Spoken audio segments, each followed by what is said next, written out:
ভাইয়া আমার ভুল হয়ে গেছে, আই এম সরি। প্লিজ ভাইয়া এটা করেন না। কি সরি? কিসের সরি? আমি আমি ভুল করছি, আমি সরি। আমার দ্বারা ভুল হয়েছে। আপনি প্লিজ ভাইয়া কোনটা ভুল? ভুলে করেন না, আমি বাঁচতে পারবো না। কোনটা ভুল করছেন? যেটার কারণে আপনি রাগ করছেন সেটা ভুল করছি। আমি কি জন্য রাগ করছি আপনি সেটা জানেন কেমনে? আপনি জানেন আমি কেন রাগ করছি? যে ছবিগুলো আপলোড দিচ্ছেন ভাইয়া, কেন প্লিজ আমি আপনার কেন বোনের কেন- মতো। কেন দিচ্ছি? আপনি আমার উপরে রাগ করছেন। আপনি যে গেম খেলতেছেন আপনাকে সেইটার জন্য আপনাকে সবার সামনে সরি বলতে হবে যে আপনি আপনার শ্বশুর আপনাকে কখনোই যৌন হয়রানি করতে চান না। এটা আপনাকে স্বীকার করতে ভাইয়া হবে। না ভাইয়া, এটা সত্যি কথা। নো, আপনাকে ভুল স্বীকার করতে হবে, মূল ভুল স্বীকার করতে হবে আপনাকে। আপনি ডিজিএফ এর টাকা নিয়ে তারপরে এনসিবির পোলাপানের ন্যাংটা করতে গেছেন, এটা আপনাকে স্বীকার করতে হবে। আপনি শ্বশুরের সম্পত্তির জন্য শ্বশুরের বিরুদ্ধে একটা মিথ্যা এলিগেশন দিচ্ছেন, যেটা ভয়ঙ্কর রকমের একটা খারাপ জিনিস, যেটা লোকটা সহ্য করতে পারেনি। ওয়ালাইকুম আসসালাম।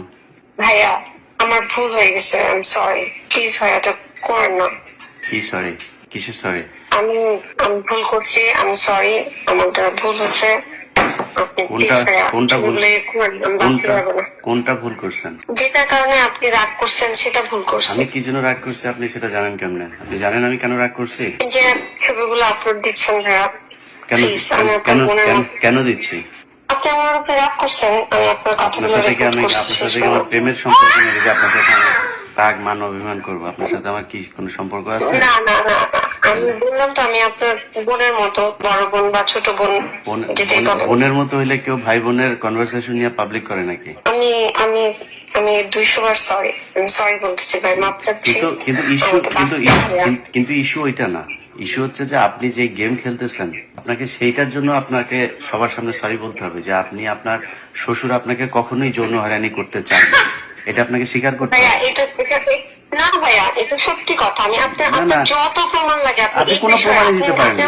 বলেন, আমি আপনি একটার পর একটা আপনি দেখাবো। কোনো প্রমাণই দিতে পারেন না যে আপনার শ্বশুর আপনাকে যৌন হয়রানি করছে। এটার কোনো প্রমাণ দিতে পারেন না। ভাই আমি আপনাকে ওয়াদা করতেছি লাজ ভাই, আমি আপনাকে ওয়াদা করতেছি। আপনার সাথে এটা নিয়ে আমার সেভারাল টাইমস আপনার সাথে আমার আলাপ হয়েছে, বহুত কনভারসেশন হয়েছে। আপনাকে আমি বারবার জিজ্ঞেস করছি যে আপনি আমাকে, সে যে আপনাকে ব্যাড টাচ করছে, সে আপনাকে বাজে অডিও পাঠাইছে, বা বাজে কোনো কথা বলছে, বাজে টেক্সট করছে, কিছু দেন আপনি আপনি কখনই দিতে পারেন না।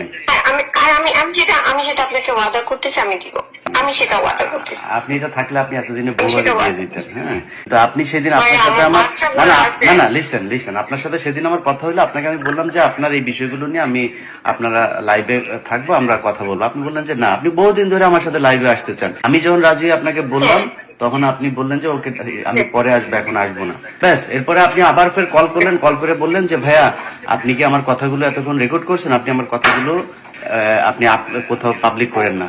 আমি দলীয় ভাবে আমরা দেখছি, এটা এনসিপি এটা দেখতেছে, এনসিপি এটা ই করবে। তারপরে আমি কি করছি? তারপরে আমি বলছি যে ওকে ঠিক আছে। আপনি 10 মিনিটের মাথায় এটা নিয়ে আপনি এই বিভিন্ন লোকজনকে যায় দিয়ে আসতেন, যারা কিনা এটা আমার ভুল হয়েছে। আমি মানুষের কথায় চলে আসছি। আমি আপনার কাছে হাত আপনি মানুষের কথায় চলেন না, আপনি ডিজিএফ এর কথায় চলেন। আপনি ডিজিএফ এর কথায় চলেন। নো, আপনাকে ভুল স্বীকার করতে হবে, মূল ভুল স্বীকার করতে হবে আপনাকে। আপনি ডিজিএফ এর টাকা নিয়ে তারপরে এনসিবির পোলাপানের ন্যাংটা করতে গেছেন, এটা আপনাকে স্বীকার করতে হবে। আপনি শ্বশুরের সম্পত্তির জন্য শ্বশুরের বিরুদ্ধে একটা মিথ্যা এলিগেশন দিচ্ছেন, যেটা ভয়ঙ্কর রকমের একটা খারাপ জিনিস, যেটা লোকটা সহ্য করতে পারেনি। এটা স্বীকার করতে হবে আপনাকে।